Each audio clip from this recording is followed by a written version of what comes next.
Whether you're in crypto, equities, stocks, bonds, it doesn't matter. I guarantee you this will be one of the most valuable videos that you have watched this entire year. If you're like me, you're not really sure how to manage your portfolio right now or your treasury. In this situation, we're talking about me, Kyle, the investor individual who has more risk tolerance, or Master Ventures Fund who has a lot less risk tolerance. We cover it all. We are looking at signs of a severe recession potentially coming up. But a lot of people are saying we're in altcoin season and we're looking for Bitcoin to 1 million. So really, what is going on?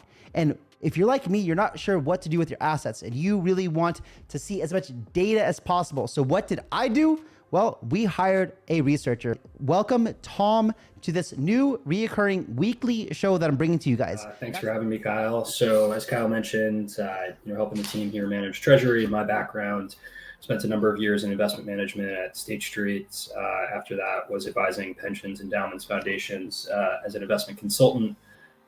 Worked for a top 3 investment consultant, advised a multi-billion-dollar range of pensions, endowments, foundations, and then was at Masari doing direct crypto research on their enterprise team as a senior analyst for a little over the past year. So I'd like to think I have a sort of range of experiences from looking at the macro and traditional markets, advising folks on that side, and crypto native enough to understand how these things fit together on the crypto side. I think there's a few things that happened this week just on the general news side that are really important. Number one being the ETH Shapella upgrade. So that's ETH withdrawals being enabled. For the first few hours, we thought we would see a pretty sharp sell-off. About 100 to 200,000 ETH was withdrawn fairly quickly.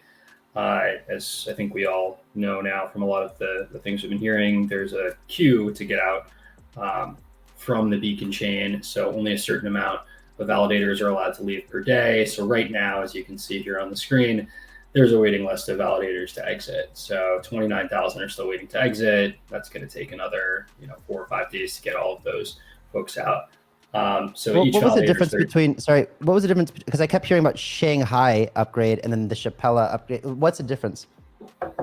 So Ethereum has the 2 different pieces of the stack, and they basically both needed to be upgraded. So there was just Shapella and Shanghai, and they combined the names to make it one and the same. But the result is just that withdrawals were enabled. 32 ETH for each validator. So that's a lot of ETH, almost 1 million ETH. But if you look at the actual composition of that is 85 or a large majority of that is with Kraken. Kraken had to redeem based on the US government actions, shutting down their staking program. And what the indications are is they're actually just returning this ETH to stakers rather than, hey, this is going to be net dumped on the market. Right. And you've sort of seen that with ETH price, besides, at the time we're recording this on 419, ETH price has been actually rising and appreciating. We had a large amount of liquidations this morning that brought us back down to sort of pre-Shanghai levels, or Shapella levels. But overall, it's been sort of a non-event for the market. And if you look at the actual folks waiting to get in, so this screen here, you can see the active validators actually pending to join the beacon chain. You have over 7,000 here. So there still is a large amount of folks still waiting to get onto the chain. And if you sort of exclude Kraken from this amount here who's waiting to exit, you have a lot of folks who are still net moving in and staking Ethereum. So it's really not a net sell event that I think a lot of folks thought it would be initially. I think one other point here is that you have about 6 million Ether changing hands every day in terms of trading volume. So even if you were to have, I think what was the number here? Only 100,000 ETH per day can come out of this. So even if you were to have, 100,000 ETH being sold per day out of, sort of the 6 million I mentioned, that's a very small percentage of trading volume.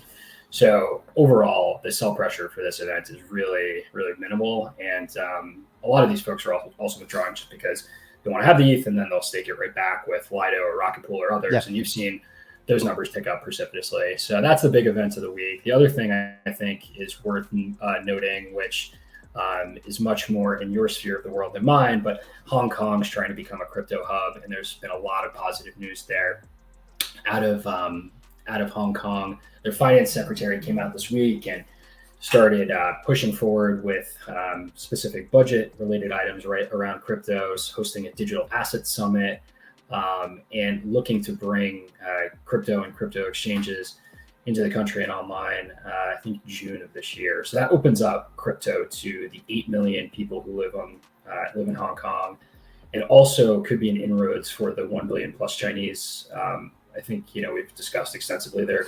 China in particular is looking for ways to de-dollarize, whether that is through crypto or Bitcoin or other means is sort of remains to be seen. But I think any sort of chinks they can put in the armor of the dollar and any other currencies they can use as their reserve are massively important to their end goal of de-dollarizing.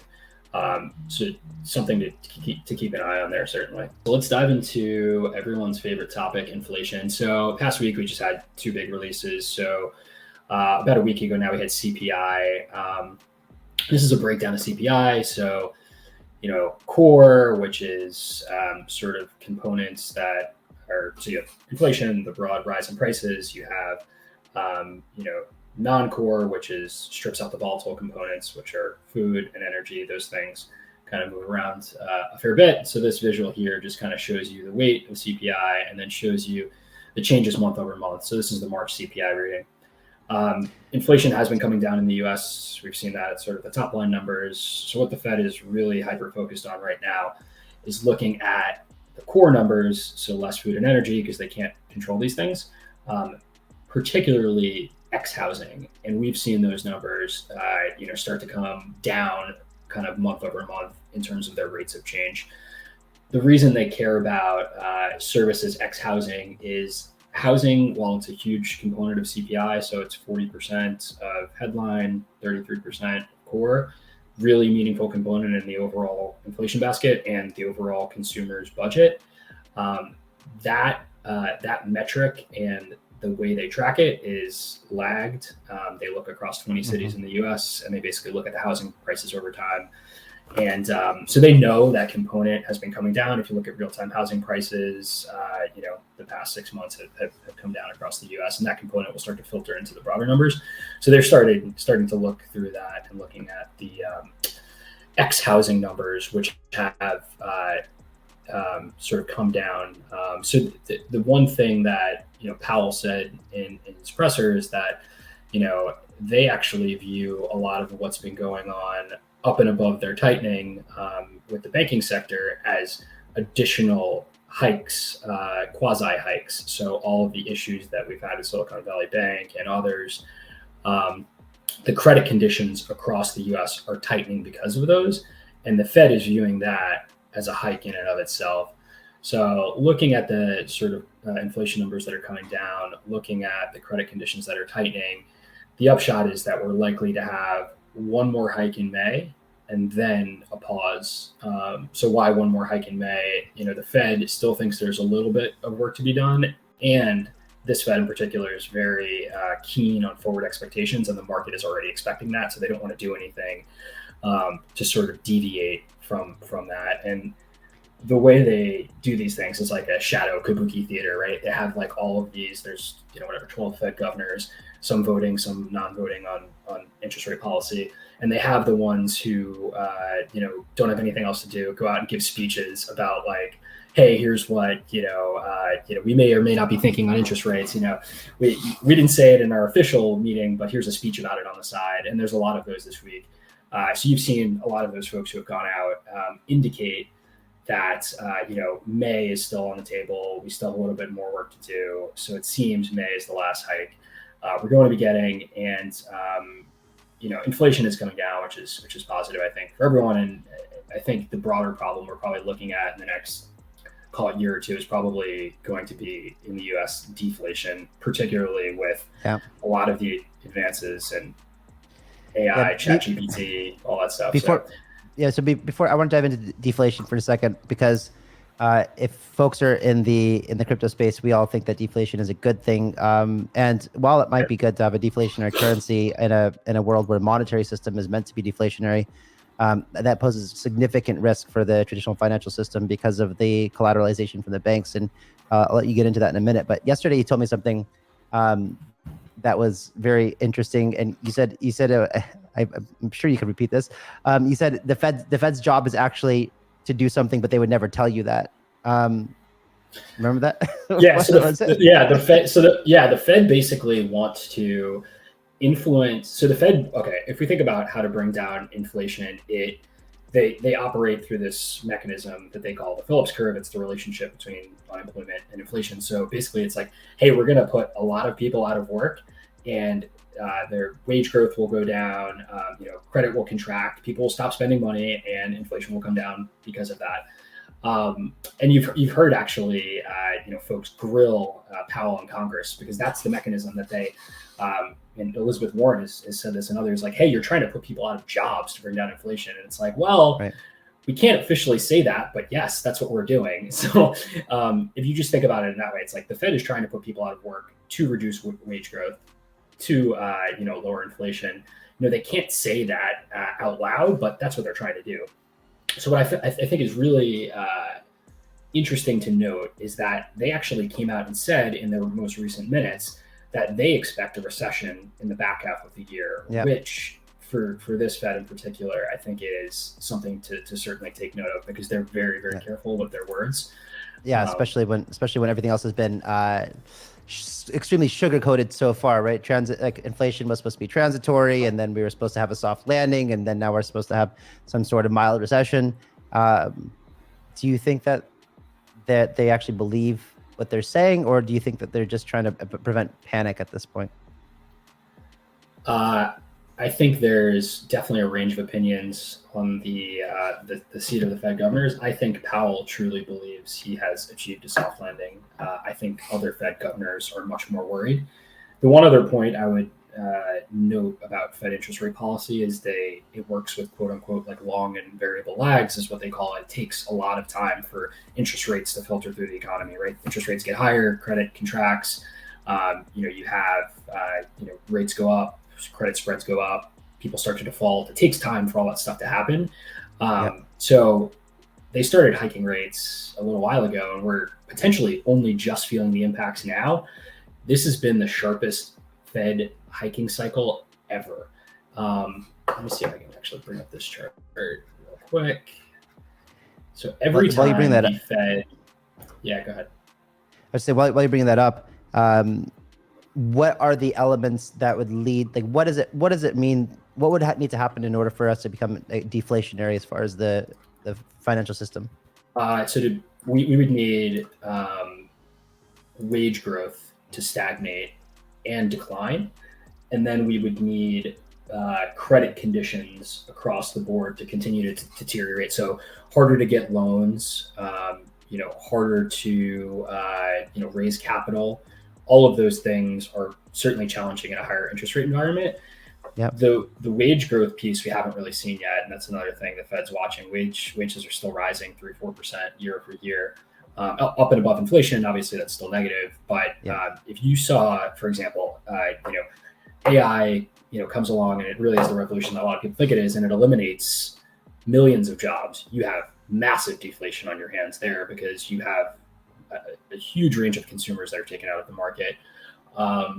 You also could have deflation if you have a large portion of the workforce exit. So we had a lot of people sort of quasi semi-retire. If there were something that were to, have folks either leave the labor force, or, much longer term population, demographics change such that the labor force in aggregate is reduced, that would also play a part there. But yeah, I don't think near term we're worried about deflation. It's more 3, 4, 5 years as a lot of these things sort of come together.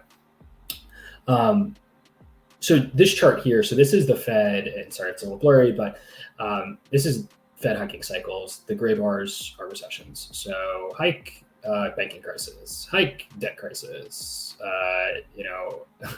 hike, Japanese bubble. So you can get the pattern here. Literally every time the Fed has hiked, without exception, there's some sort of crisis. So, okay, what did we get this time? And you can see this is the steepest line, essentially, out of all of them, especially on a rate of change. Banking crisis, who knows? I think we're still in the early innings of kind of figuring out what that is. Right. So there's a lot going on right now on the macro side, but I think the upshot of it right now is essentially hike in May, then a pause, and if we're looking at a few other things in the market that the Fed is going to be monitoring and that we should certainly look at in terms of signs of financial stress, credit spreads are a key one here. So this is investment grade credit spreads, so investment grade bonds, which are strong companies, Microsoft, whatever. Then you have the high yield bonds here, and these are spreads up and above treasuries. You can see when there are stressful periods or recessionary periods, credit becomes harder to obtain. You have to pay more for it, and that's a lot of the credit contraction that I was mentioning earlier. We don't see signs of that yet, so that's positive. What we do see though is loans. In this visual here, you can see loans year-over-year contracting. And I heard recently that, like, a huge credit card debt too. I heard credit card debt was at an all-time high, like over $1 trillion, something like that. I think that's in the United States alone. Yeah, credit card debt is massively high. The thing that sort of counterbalances that right now are there still are quote unquote excess savings that folks have gotten from a lot of those transfer payments from the pandemic, from their balances in their equity portfolios and crypto portfolios increasing, less so on the crypto side. But a lot of those excess savings are sort of being worn down today. And you can see credit card balances are rising. Use of buy now, pay later services are rising. So, and loans are dropping as well. So overall, that credit environment is contracting. Those long and variable lags are working through. It's just taking time, which I think gives a lot of the Fed governors a bit of worry. So kind of where are we going from here as things kind of move forward and as all this is kind of unraveling?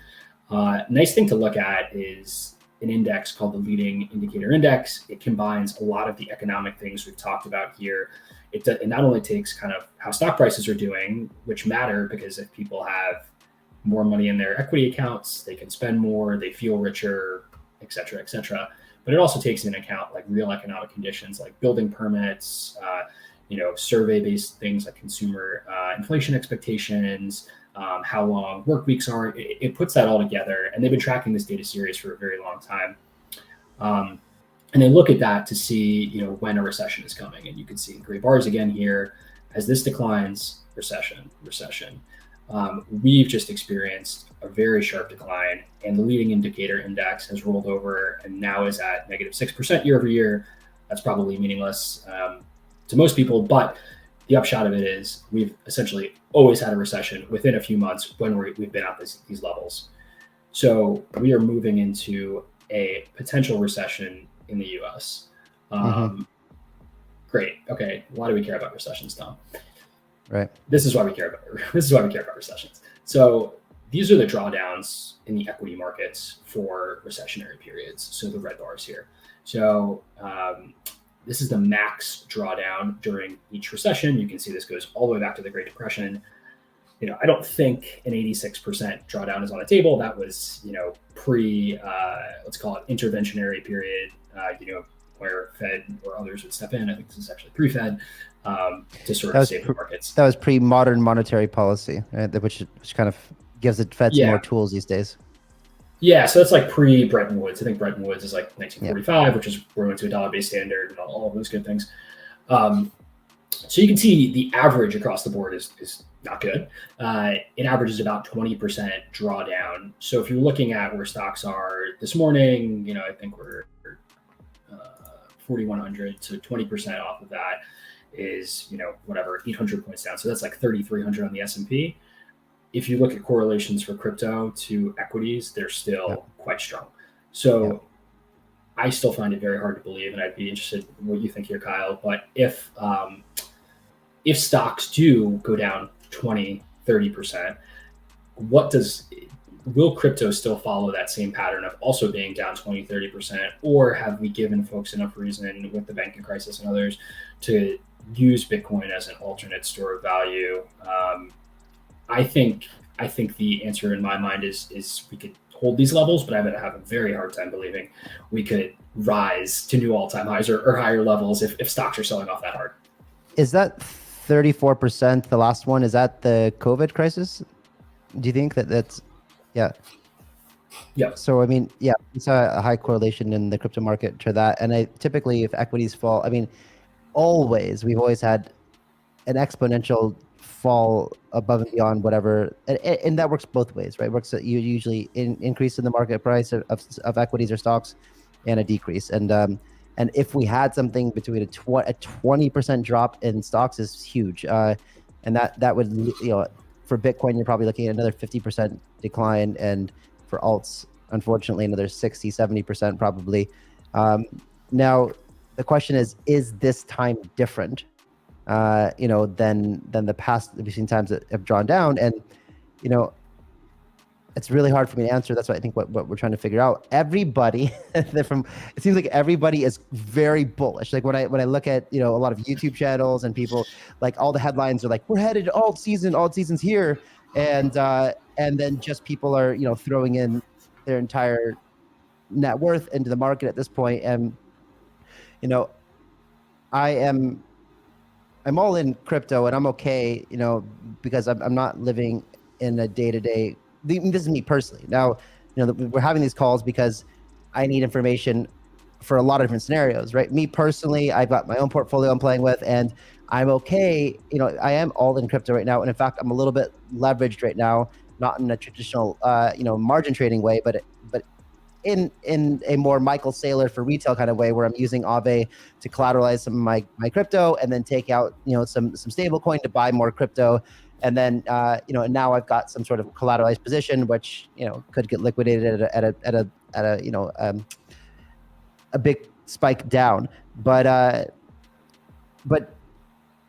haven't thrown it. Like I could heavily lever way more, and I have way more assets, like way more Bitcoin and ETH sitting in hardware wallets that I could easily, like if I felt confident that we were headed up right now, I would definitely take a lot of that out, collateralize that, buy more Bitcoin and ETH and maybe some altcoins I like, and then really play that leverage game and be more in. But it just seems so unlikely. I mean, we're talking about crypto entirely being a risk asset. I still don't think that I've seen enough buy-in from a lot of people in the world, especially with the pain from the FTX markets, and the perception that people have of crypto right now is not good. It's not good. No matter how many institutions come in or buying Bitcoin, banks allowing Bitcoin. However, typically, is gold considered a risk asset? So actually, that's a good segue here. So yeah, gold. So what happens to gold when we see a big recession? Does gold typically go up, or does it typically go down? Typically goes up. So gold traditionally very defensive along with the dollar. So you should see both of those rise if we have a sharp sell off. This chart here is actually, unless are you finished with your point here? No, this is very interesting. Okay. I mean, one of the things that we've done, before we started working with Tom is for Master Ventures anyway, we took our portfolio and diversified it from all stablecoin into, a couple months ago, into some Bitcoin, ETH, and gold actually. So we actually bought some physical gold, and I think that this creates a fairly well-balanced portfolio. When you've got cash, gold, Bitcoin, Ethereum, you've got now like a hedge against kind of whatever way the market goes. At least you're not getting wrecked to all degrees. And most people would say stablecoin is going to be the best hedge against a recession. But with all this talk of de-dollarization and the fact that like not everyone, but respectable people like Ray Dalio and others that say that, this de-dollarization or the dethroning of the dollar could happen in this kind of slowly then suddenly way. And that honestly scares me, because everyone thinks that we're so stable with the US dollar, and that it has years and years and years to go until it actually devalues in purchasing power. But that's counterintuitive to what I've been hearing from folks like Ray Dalio and other people, who are talking about the fact that it can happen very suddenly. And so it does worry me, it does concern me. And I think that I don't want to be caught off guard. And like literally, if everything that we had was in stablecoin and and something like that did happen, we'd all be screwed. Like everything that we have is in dollars right now, or was, Totally. Yeah. And that's, diversification is the only free lunch in investing is what I think a lot of folks will say. So The interesting thing I think with gold right now is usually gold performs well when real yields are negative. So real yields are the yield you would get on a treasury up and above inflation. So Right. right now, real yields are positive, and gold is still outperforming, which should tell you something. Is that people really are leaning into that store value.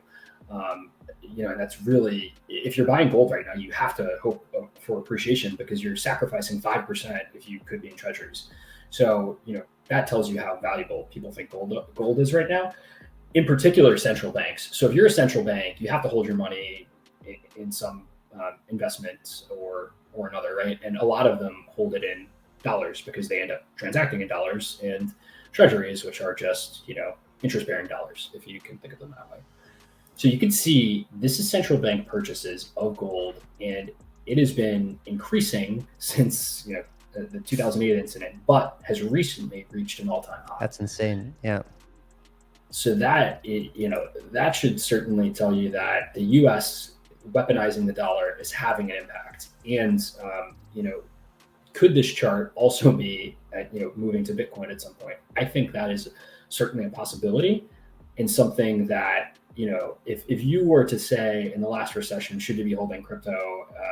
I think going into that, a lot of folks would have said no way. Even if you were a real bull on the asset class, the correlations, because of it being such a strong risk asset, were still there, and that story proved out. But I think this time it's really naive, even for sophisticated investors, not to hold Bitcoin and Ethereum, at least in some small percentage, on the off chance that really these assets start to catch on, not only with retail, but with central banks and others who are starting to look for hard stores of value.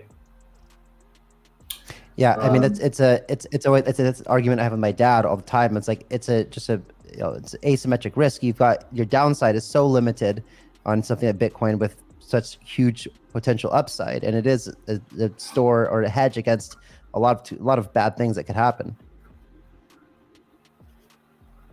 Totally agree. So I think a few more points here before we wrap up. So one more thing, like it says gold is at all-time highs right now, right? Close to it. It was a few dollars away. Yeah. And so that'll be interesting also to see how that plays on, because I was listening to something the other day and it was talking about it could be a really big kind of paradigm shift if gold manages to kind of break through all-time highs and then just stay there and doesn't get rejected and come back down. That also tells you something about a different shift in the way that people are thinking right now. Totally agree. And I think technicals are mostly bullshit, except for the fact that they're self-fulfilling prophecies. Like, people believe them, so they have to code them into computers, and the computers trade them. So all of a sudden we have, all of a sudden the numbers actually matter. So I totally agree with that. If we do see an all-time high in gold, I think you could see a nice continued rally. So just one more chart here. If you really didn't believe the recession's coming, this is the yield curve, and every time it has inverted, this is the 210, so 2-year minus 10-year treasury. We've had a recession. Even better predictor is the 3-month 10-year. That's also deeply inverted. Recessions usually follow about 6 to 9 months after the yield curve inverts. The yield curve inverted 6 months ago.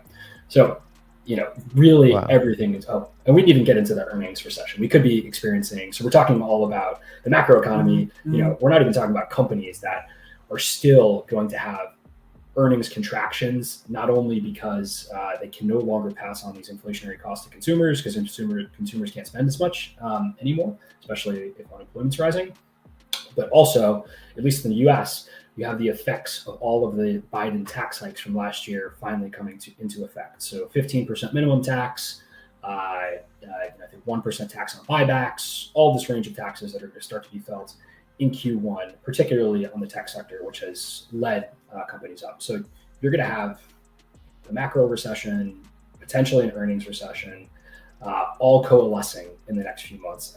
I'm sounding like Dr. Doom right now. I'm sorry, but no, but it's important to know, because everyone else seems like just drank a big huge bottle of hopium. But do we have any indicators of saying like how bad the recession could get? Like, is there anything that we can do to kind of quantify potentially this versus 2007-8. 2007-8 was a mortgage crisis, right? It was and now we have like, it seems like a lot more of a crisis. We've got the commercial banking, the commercial real estate market crisis. We've got like debt crisis. We've got, and then, yeah, let's start with that.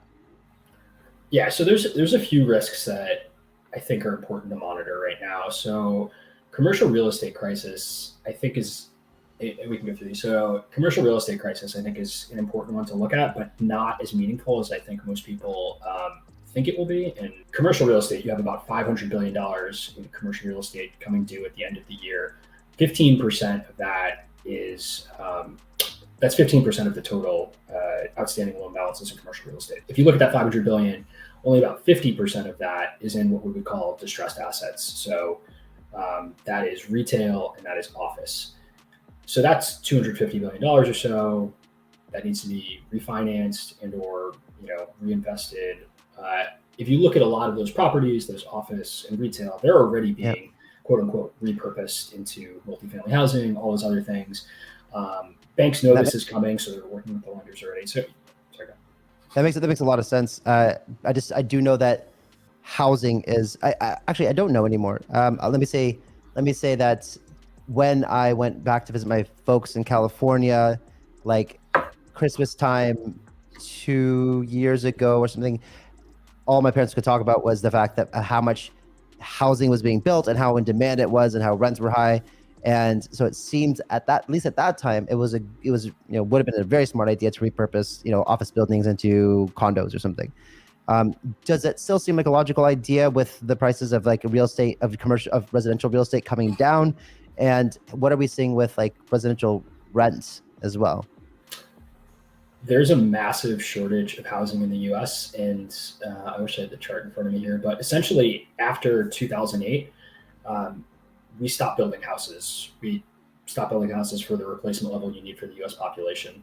I forget the numbers, but there's a certain level you need essentially to maintain the housing stock in the US. We didn't build houses essentially for 8 to 12 years because the lenders that survived 2008 and the folks who were building houses were the most conservative ones, and they didn't want to go through that again.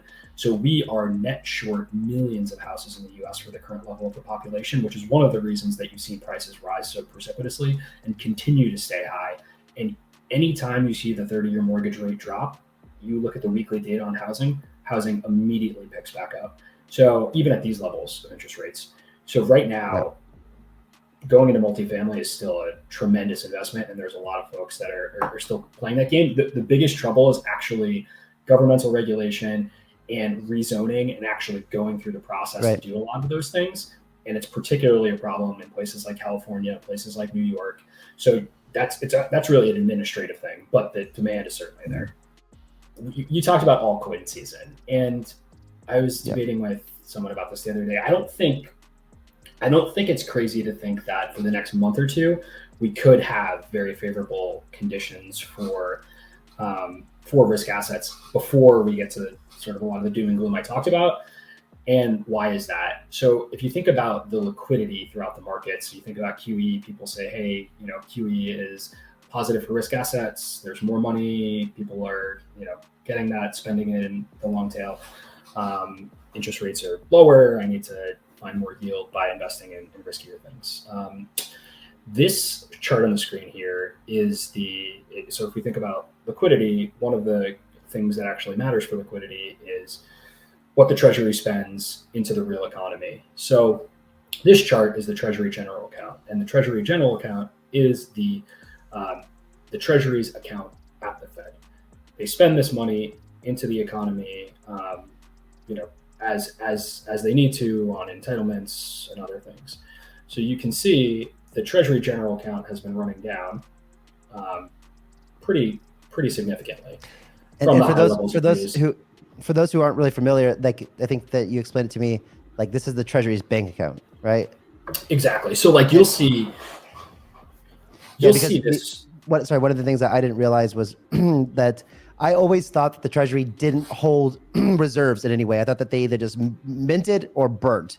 And I kind of felt like before you told me about this, I thought that when money was being withdrawn from the ecosystem, when they were basically selling selling off their assets or whatever that was being burnt to remove money, but actually it just goes into TGA, and they only print more money when the TGA is depleted. Is that right?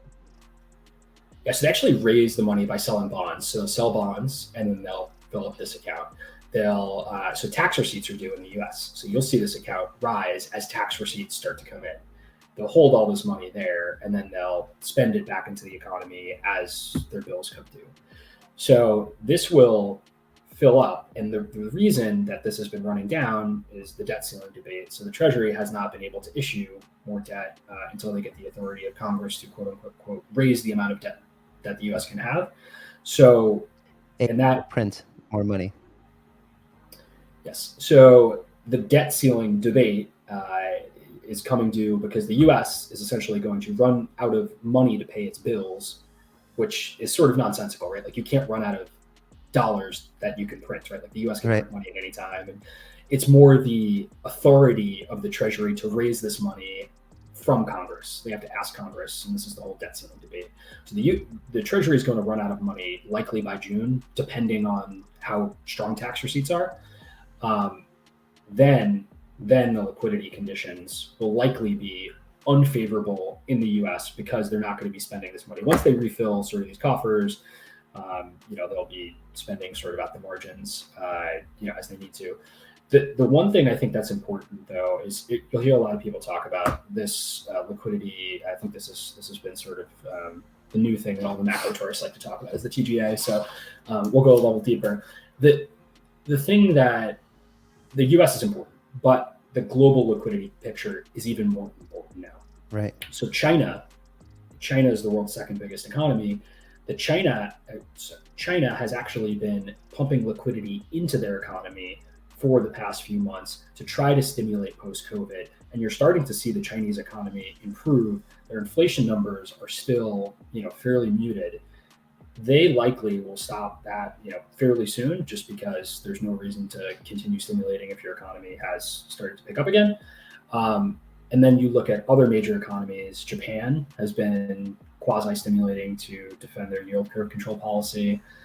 So the last few months, in my eyes, a lot of the gains we've seen have been really liquidity driven. So you have the US pumping liquidity, China pumping liquidity, Japan pumping liquidity, and then you have economies that don't really matter anymore, kind of like withdrawing liquidity like ECB and stuff like that.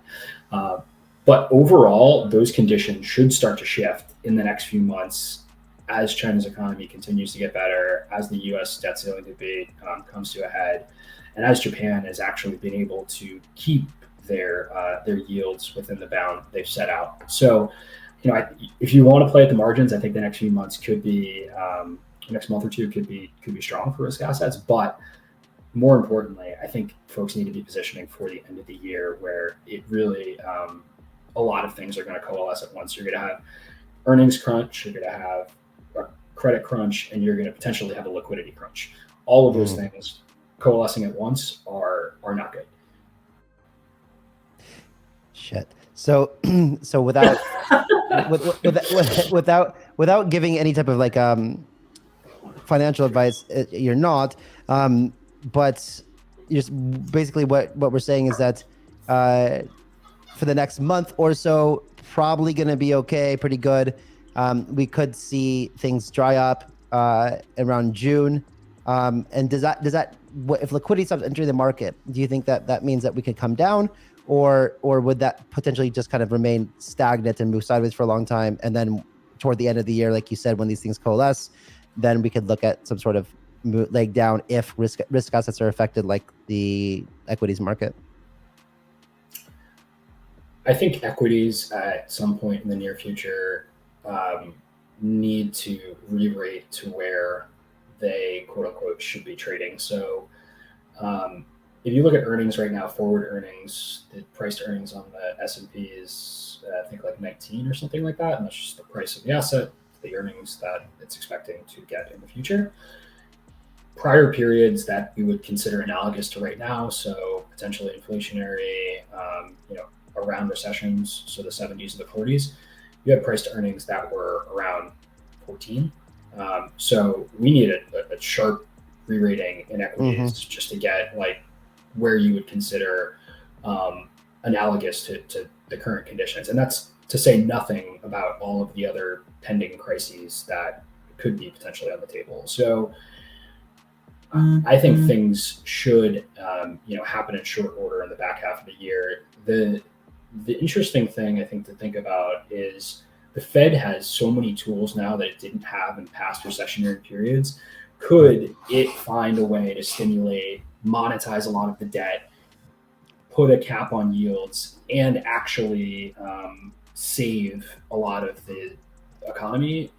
I think potentially, but that, in my mind, would probably be the swan song for a lot of the U.S. leadership and potentially for the U.S. dollar. Once you go to yield curve control in the U.S., once you start monetizing a real significant portion of the debt, and you say this is our policy going forward, not just for extraordinary measures like COVID was, like 2008 was, I think it's a real paradigm shift in how people think about the dollar. And you've already seen a lot of people start to rethink our dollar-based systems. I think that would be it. Interesting times ahead. Yeah, very interesting. Like I've been saying on this channel, and like I told you, I had this kind of theory, probably about 7-8 months ago, where I said that what we would probably likely be seeing is as periods of kind of quantitative easing and printing and tightening as well, and because there is elections coming up, and this is always so politically driven, if we really went into a severe recession, like severe, where it was like very, very bad for a lot of people in America, I feel like that debt ceiling wouldn't even be a discussion anymore. And it would just be, everyone would be like, you would have buy-in from the entire country to print. And then, and it could be, depending on how hard how hard the economy falls, the more pressure to really pump money back in, and you get into a position of even more inflation and more debasement of the dollar as you start to put in print more money into the economy, and it should be more severe. And I think this is kind of what people talk about when they talk about kicking the can down the road. It's like, well, eventually you have to bear the consequences of a bad monetary policy. And if we just never feel it, it's just going to prolong it and expand the consequences that would happen when it eventually happens. My theory, though, is because we have this central bank digital dollars coming up, and is my theory that I've put on this channel before, was that it would be something that potentially replaces the current monetary system of the U.S. dollar, and now you've got the digital dollar, and it quote unquote has a different monetary policy, and therefore maybe they just wipe the slate clean with the debt and start fresh, and maybe this is something that happens. I guess the point is that maybe what we end up seeing toward the end of the year is we do see some sort of kind of sharp recession where something breaks, and then it gives permission. And I think we even saw Jerome in one of the interviews saying, like, what happens if something breaks? And he just says, well, we start printing again. I'm pretty sure that he said something like that. What do you think about that? I think you're spot on. And it doesn't even have to be printing, right? Like, it could be similar to what they did in the most recent event. It's like, hey, let's set up this credit facility. Let's provide, like, you give me whatever distressed asset, and I'll give you some dollars back with, like, potentially a haircut or interest rate or whatever. And they could open those facilities for whatever they want. I mean, it could be, I don't know, monkey JPEGs or whatever, like, that are going down. So, like, it doesn't matter. They can just, like, throw that on the side. I think they're going to get just really creative. And it may not, and unless you're really paying attention and looking for it, I think, the stuff they're going to do is going to be really interesting and not directly QE related. So it's going to confuse people. But I think the end game is all the same, right? Like, you're going to have to monetize a lot of this debt because there's just going to be less and less appetite to consume it, particularly in the numbers that we actually need to issue in the US. I think we need to issue like another $1 trillion of debt or something for the rest of the year, which is an astronomical number. Like, and there's, as you saw from the chart I put up earlier, like, central banks are less interested in absorbing treasuries. China has been a net seller of treasuries for the past few years. They're starting to move to gold and other assets. So I think the end game is the same. It's monetization of the debt, the potential chink in the armor of the US dollar and a move towards a new system. I don't know what that is. I think the death of the dollar arguments are still too early. People have been calling for it since the 80s. Yeah. They tried multiple times, especially when the euro came around, and there's just no real alternative. We could probably get into this in another video, but I don't think that is an option yet. I do want to mention just one other thing I found on this chart, because you mentioned how does gold perform in and around recessions, and how should folks be thinking about positioning if they think a lot of things that I said are coming. So obviously not financial advice, but I think you can just look at analogous historical periods, what has performed best in recessions, and the things that have traditionally been risk off. Gold is pretty stellar track record in terms of preserving capital. Oil, I think, is just a big outlier here. I don't think oil is going to do well in a recession, but the dollar is another one, which is essentially just buying treasuries. Right. The thing that's actually performed best, which you won't see on this chart and has an enormous amount of volatility, are the long duration treasuries, and that's because the yield curve gets even more inverted. But those are extremely volatile. And the traditional sort of stocks and bonds are anti-correlated, which is the basis of the whole kind of quote unquote 60-40 portfolio, has made bonds in recessions really, really strong to own.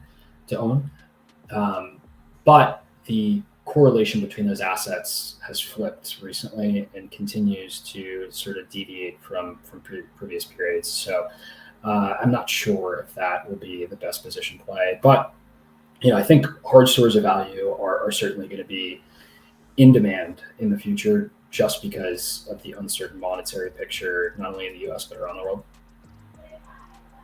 Yeah. I'd be curious to see what this chart looks like in 50 years when we get to see all the recessions and how Bitcoin performs through all of them, and when that becomes uncorrelated to the more traditional assets. Let's take the perception of a company who wants to preserve treasury and has less risk appetite versus like an individual who maybe is playing with X% of their net worth in a portfolio and has a bit more risk appetite. Like how would you see them that balancing that kind of portfolio for both and obviously not financial advice, but like you're advising me here, which that's okay. Like, so from a Kyle perspective versus like a Master Ventures perspective. So looking at the Master Ventures portfolio, if I were to see a company that really wanted to preserve capital, I think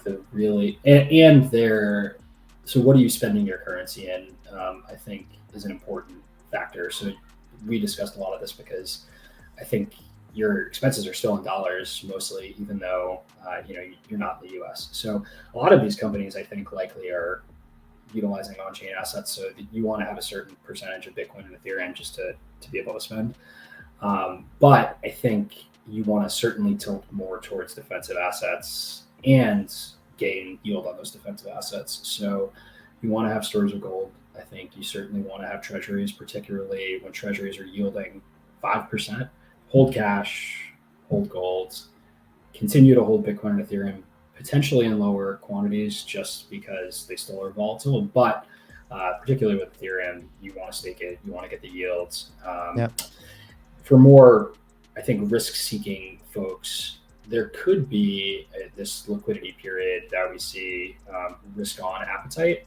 I think there's a lot of interesting themes that are still developing, it's particularly liquid staking derivatives, as folks are looking to monetize a lot of the there's almost no reason to hold naked ETH up and above paying gas right now. So I think you're going to see a move towards a lot of the base pair within DeFi be something like, RETH or Lido, STETH or something along those lines. They're going to be the currency of the realm for a large portion of the ecosystem. So I think continued flows into liquid staking derivatives make a lot of sense in the near future. There are multiple other themes you could see, sort of the alt L1 trade. If we really do go into alt season, I mean, Solana's still oversold, Cosmos, the multi-chain thesis. I think a lot of those are really potential plays, not only for the short term, but long term, if you believe up and above Ethereum and Bitcoin. But I really do think you're trying to thread the needle pretty fine if you're doing that. doing it for 2 or 3 months and then hopefully trying to hit the exit pretty quickly. But as we saw this morning in crypto, things can happen quick. You get a few liquidations, then all of a sudden everyone's mood changes, and things go down pretty quickly. So, I think defensive positioning across the board for most people makes sense in an environment like this. And I think anyone who's looking to preserve capital and play the long game should be more defensive than not in the near future.